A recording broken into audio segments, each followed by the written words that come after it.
Citizens of the world, we meet today on uncertain and trying times as the battle against this pandemic, COVID-19, continues unabated, with untold misery and great human loss. It hurts us all. Every death diminishes each and every one of us. This uncertain hour requires more than ever the invocation of the very core values of the International Day of Conscience. Leaders must be guided by their conscience and make the necessary, prudent, progressive decisions. The International Day of Conscience encourages us all to culture an environment of peace and harmony, stimulate mediative resolutions to crises, and follow the guiding light of our conscience. A critical and shining example of conscience at work is manifested in the efforts of our medical and healthcare professionals around the world, who leave their families every single day, risking their lives in the hope of saving others. There is no greater selfless act of humanity. This is the kind of service and dedication the world needs.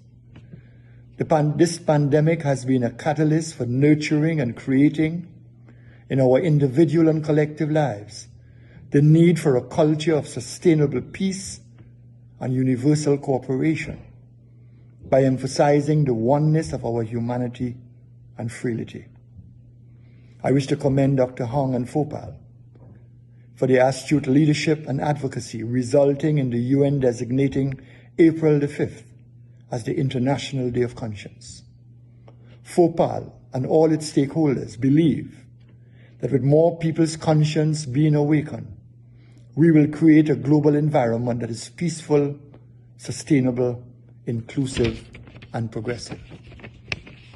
In the face of this pandemic, world leaders must listen to their conscience, and service leadership must take precedence over power leadership. For service leadership facilitates peace through institutional mechanisms that allow for compassion, equity, and equality of treatment in governance. Genuine leadership demands that leaders do the right thing because it is the right thing to do. Leadership that is guided by conscience can be a determinant and facilitator of peace and can ensure a just, fair, and equitable society. Universally, there are exemplary manifestations of corporate social responsibility at work. We, however, need the conversation to go further. We need firms, conglomerates, and financial institutions to exercise corporate social conscience in addressing the pressing needs and wants of the global community. It must be about people before profits. We must align our lives, therefore, with the UN 17 Sustainable Development Goals. This roadmap to genuine human development must be guided by our conscience to do always what is right and just.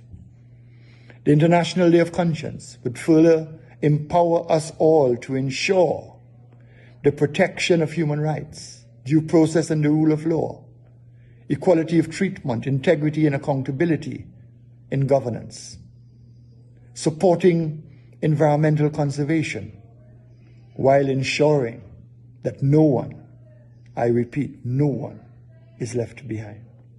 I thank you.